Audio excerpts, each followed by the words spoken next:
ॐ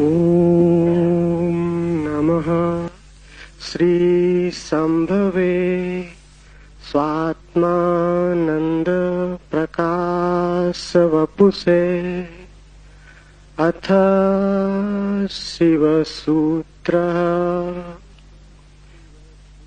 चैतन्यम् आत्मा ज्ञानं बन्धः योनिवर्गः कला शरीरम् उद्यमो भैरवः शक्तिचक्रसन्धाने विश्वसंहारः।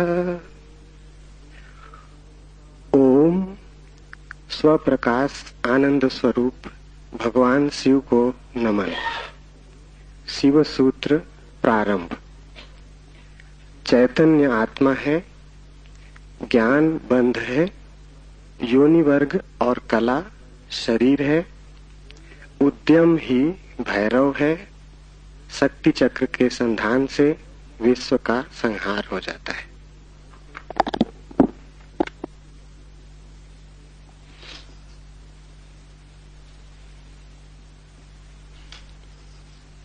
जीवन सत्य की खोज दो मार्गों से हो सकती। एक पुरुष का मार्ग है आक्रमण का, हिंसा का, छीन झपट का। एक स्त्री का मार्ग है समर्पण का, प्रतिक्रमण का। विज्ञान पुरुष का मार्ग है, विज्ञान आक्रमण है। धर्म स्त्री का मार्ग है, धर्म नमन है। इसे बहुत ठीक से समझ लें। इसलिए पूरब के सभी शास्त्र परमात्मा को नमस्कार से शुरू होते।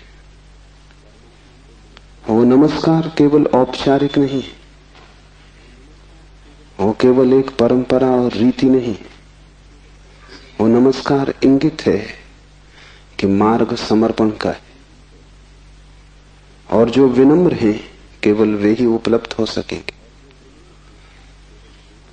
और जो आक्रामक हैं, अहंकार से भरे हैं, जो सत्य को भी छीन झपट करके पाना चाहते, जो सत्य के भी मालिक होने की आकांक्षा रखते, जो परमात्मा के द्वार पर एक सैनिक की भांति पहुंचे हैं विजय करने, वे हार जाएंगे।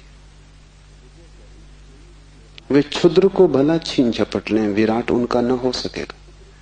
वे व्यर्थ को भला लूट के घर ले आए, लेकिन जो सार्थक है वो उनकी लूट का हिस्सा न बनेगा।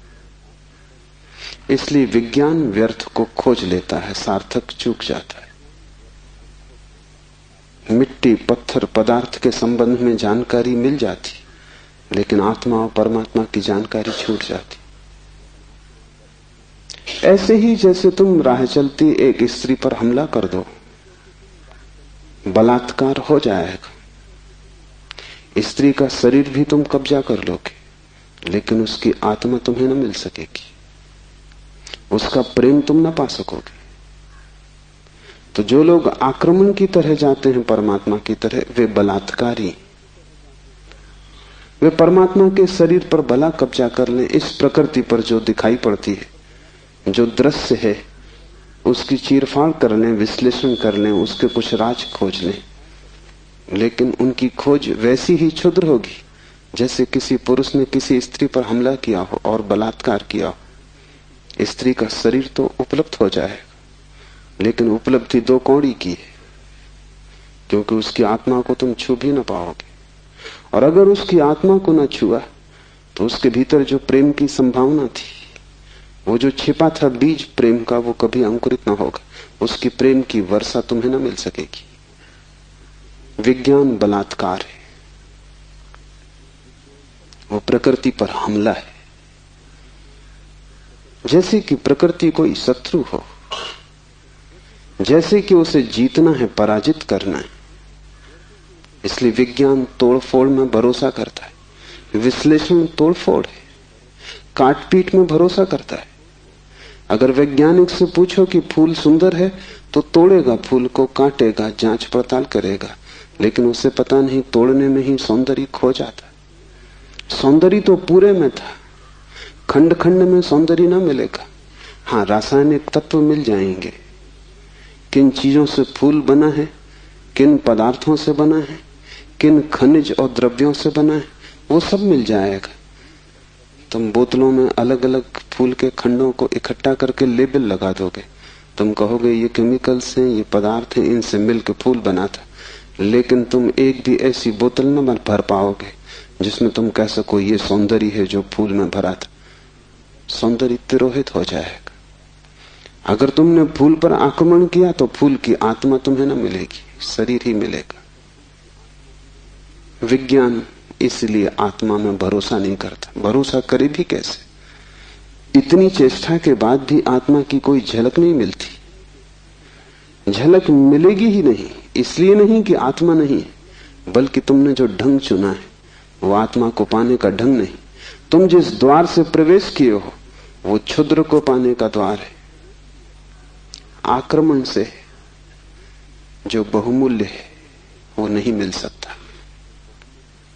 जीवन का रहस्य तुम्हें मिल सकेगा अगर नमन के द्वार से तुम गए, अगर तुम झुके, तुमने प्रार्थना की, तो तुम प्रेम के केंद्र तक पहुंच पाओगे।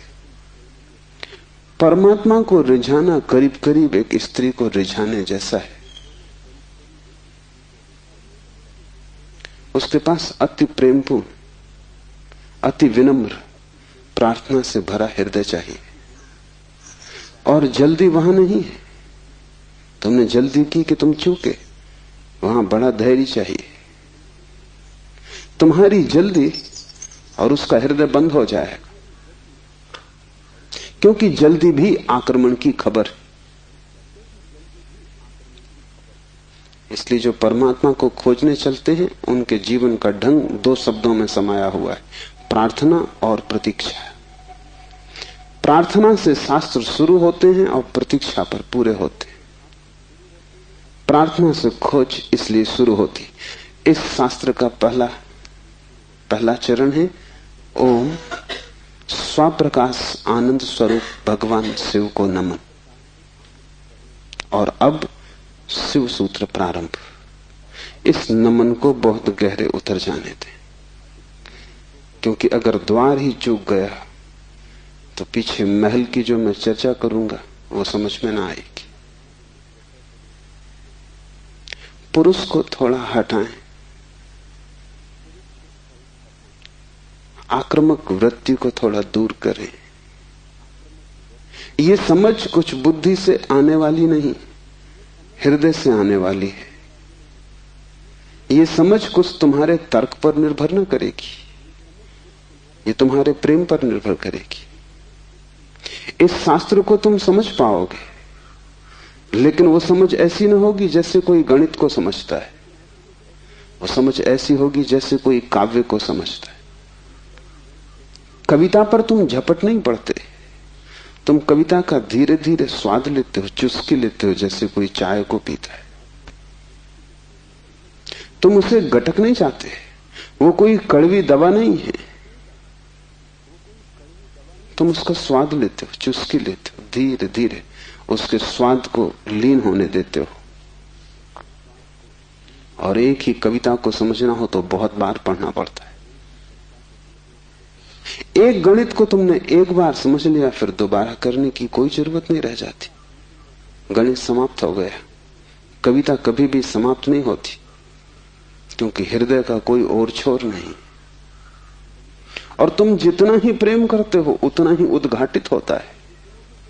इसलिए पूर्व में हम शास्त्र का अध्ययन नहीं करते, हम शास्त्र का पाठ करते। अध्ययन शास्त्र का हो भी नहीं सकता। अध्ययन का अर्थ है एक बार समझ लिया फिर कचरे में फेंक दिया। जैसे कि बात खत्म होगी, जब समझ ही लिया तब दोबारा क्या करना है। पाठ का अर्थ होता है समझ बुद्धि की होती तो एक बार में पूरी हो जाती, इसकी तो चुस्कियां बार बार लेनी पड़ेगी। इसे तो जाने अनजाने न मालूम कितनी बार दोहराना पड़ेगा। इसे बहुत से भाव क्षणों में, बहुत सी मनोदशाओं में, कभी सुबह जब सूरज उगता है तब, कभी रात जब सब अंधकार हो जाता है तब, कभी मन जब प्रफुल्लित होता है तब, और कभी मन जब उदासी से भरा होता है तब, विभिन्न चित्त की दशाओं में, विभिन्न मनोक्षणों में इसमें उतरना होगा। तब इसके सभी पहलू धीरे धीरे प्रकट होंगे। फिर भी तुम इसे चुकता न कर पाओगे। कोई शास्त्र कभी चुकता नहीं। जितना ही तुम पाओगे कि खोज लिया, उतना ही तुम पाओगे खोज के लिए और भी ज्यादा बाकी रह गया। जितने तुम गहरे उतरोगे पाओगे गहराई बढ़ती चली जाती है। शास्त्र को कभी पाठ ही चुका नहीं पाता। पाठ का मतलब ही यही है कि बार बार, बहुत बार। पश्चिम इस बात को समझ भी नहीं पाता। उनकी पकड़ के बाहर है कि लोग गीता को हजारों साल से क्यों पढ़ रहे हैं, और एक ही आदमी रोज सुबह उठ के गीता पढ़ लेता है। पागल हो गया है। उनको ख्याल में नहीं कि पाठ की प्रक्रिया हृदय में उतारने की प्रक्रिया है। उसका समझ से बहुत वास्ता नहीं है, स्वाद से वास्ता है। तर्क और गणित और हिसाब से उसका कोई भी संबंध नहीं है। उसका संबंध तो अपने हृदय को और उसके बीच की जो दूरी है उसको मिटाने से। धीरे धीरे हम इतने लीन हो जाएं उसमें कि पाठी और पाठ एक हो जाए। पता ही न चले कि कौन गीता है और कौन गीता का पाठी। ऐसे भाव से जो चले, ये स्त्री का भाव है। ये समर्पण की धारा है। इसे ख्याल में ले लेना। नमन से हम चले तो शिव के सूत्र समझ में आ सकेंगे। उन्हें तुम अपने में उतरने देना और जल्दी निर्णय की मत करना कि वे ठीक हैं कि गलत है। क्योंकि सूत्रों के संबंध में एक बात ख्याल रख लेना, तुम्हारे ऊपर निर्भर नहीं है तय करना कि वे ठीक हैं या गलत हैं। तुम निर्णय कर भी कैसे पाओगे? जो अंधेरे में खड़ा है वो प्रकाश के संबंध में क्या निर्णय करेगा? और जिसने कभी स्वास्थ्य नहीं जाना, जो रोग की सैया से ही बंधा रहा है, उसे स्वास्थ्य की परिभाषा कैसे समझ में आएगी? जिसने कभी प्रेम की स्फुरना नहीं पहचानी और जो जीवन भर घृणा, ईर्षा और द्वेष में जिया है, वो प्रेम की कविता तो पढ़ सकता है क्योंकि शब्द उसकी समझ में आ जाएंगे, लेकिन शब्दों में जो छिपा है, अंतर गुम्फित है, वो द्वार तो उसके लिए बंद ही रहेगा। इसलिए तुम निर्णय मत करना कि क्या ठीक क्या गलत। तुम सिर्फ पीना, समझना भी नहीं कहता हूं, तुम सिर्फ पीना, तुम सिर्फ स्वाद में उतरना। और अगर वो स्वाद तुम्हारे भीतर रहस्य के लोग खोलने लगे और वो स्वाद अगर तुम्हारे भीतर नई सुगंध को जन्म दे दे और तुम पाओ कि क्षण भर को भी सही तुम्हारे दुर्गंध का व्यक्तित्व विलीन हो गया है, तुम्हारे भीतर कोई फूल खिला है और तुम सुगंधित हुए हो, क्षण भर को भी तुम पाओ कि तुम अंधकार नहीं हो, कोई दिया जल गया है, एक झलक मिली जैसे अंधेरे में बिजली कौंध गई हो, उसी से समझ आएगी। तुम्हारे समझने से नहीं, तुम्हारे अनुभव की झलक से समझ आएगी। इसलिए तुम विनम्र रहना। दूसरी बात, सूत्र का अर्थ होता है संक्षिप्त से संक्षिप्त, सारभूत, टेलीग्राफिक। वहां एक एक शब्द अत्यंत घना है। विस्तार नहीं होता सूत्र में, घनत्व होता है। लंबा नहीं होता सूत्र, बड़ा छोटा होता है, जैसे छोटा सा बीज होता है, उसमें सारा वृक्ष समाया होता है। जैसे बीज है ऐसा सूत्र है। बीज में तुम वृक्ष को देख भी नहीं सकते, देखना भी चाहोगे तो बीज में तुम वृक्ष को पाओगे नहीं, क्योंकि उसके लिए बड़ी गहरी आंखें चाहिए जो बीज में वृक्ष को देख ले, जो वर्तमान में भविष्य को देख ले, जो आज कल को देख ले, जो दृश्य से अदृश्य को खोज ले। बड़ी पैनी आंखें चाहिए। वैसी पैनी आंखें तुम्हारे पास अभी नहीं है। अभी तो तुम्हें बीज बीज ही दिखाई पड़ेगा। वृक्ष को देखना हो तो बीज को तुम्हें बोना पड़ेगा, और कोई रास्ता तुम्हारे पास देखने का नहीं।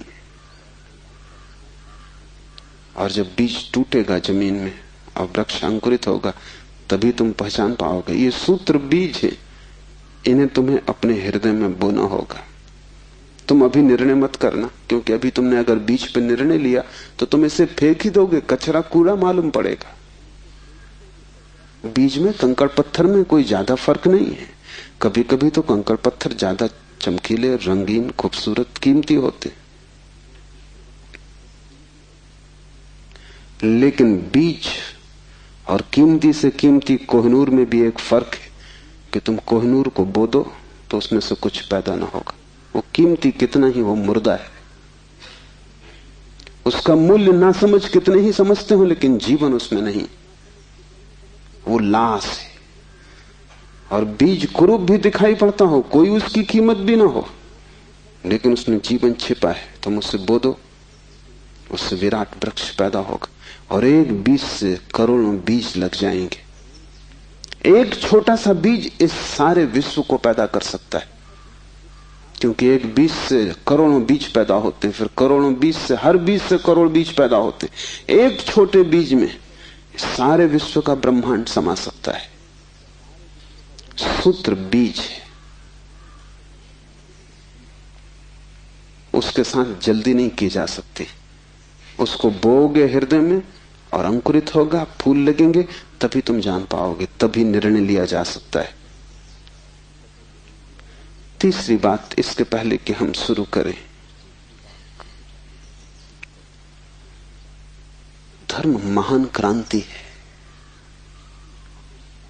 धर्म के नाम से तुमने जो समझा हुआ है उसका धर्म से ना के बराबर संबंध है। इसलिए शिव के सूत्र तुम्हें चौंकाएंगे भी, तुम भयभीत भी होगे, डरोगे भी, क्योंकि तुम्हारा धर्म डगमगाएगा। तुम्हारा मंदिर, तुम्हारी मस्जिद, तुम्हारे गिरजे, अगर ये सूत्र तुमने समझे तो गिर जाएंगे। तुम उन्हें बचाने की कोशिश में मत लगना, क्योंकि वे बचे भी रहें तो भी उनसे तुम्हें कुछ भी मिला नहीं। तुम उनमें जी ही रहे हो और तुम मुर्दा हो। मंदिर काफी सजे हैं, लेकिन तुम्हारे जीवन में कोई भी खुशी की किरण नहीं। मंदिर में काफी रोशनी, उससे तुम्हारे जीवन का अंधकार नहीं मिटता। तो उससे भयभीत मत होना, क्योंकि सूत्र तुम्हें कठिनाई में तो डालेंगे ही, क्योंकि शिव कोई पुरोहित नहीं है। पुरोहित की भाषा तुम्हें हमेशा संतोषदायी मालूम पड़ती, क्योंकि पुरोहित को तुम्हारा शोषण करना है। पुरोहित तुम्हें बदलने को उत्सुक नहीं है। तुम जैसे हो ऐसे ही रहो, इसी में उसका लाभ है।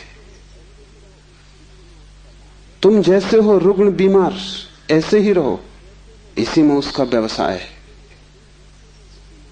मैंने सुना है एक डॉक्टर ने अपने लड़के को पढ़ाया, पढ़ लिख के घर आया, पिता ने कभी छुट्टी भी ना ली थी, तो उसने कहा कि अब तू मेरी कारोबार को संभाल और मैं एक 3 महीने विश्राम कर लूं। जीवन भर सिर्फ मैंने कमाया है, कभी विश्राम नहीं लिया।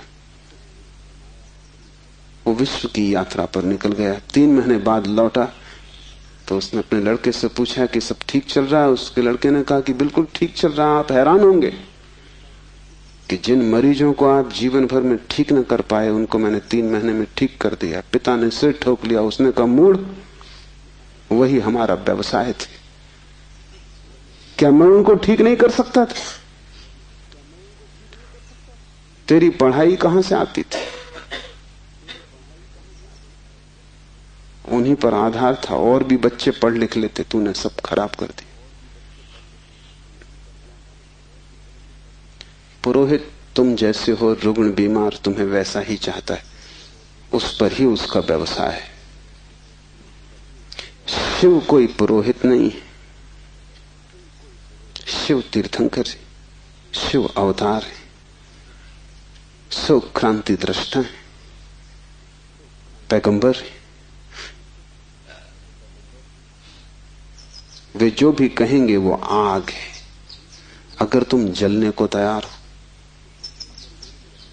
तो ही उनके पास आना, अगर तुम मिटने को तैयार हो तो ही उनके निमंत्रण को स्वीकार करना, क्योंकि तुम मिटोगे तो ही नए का जन्म होगा।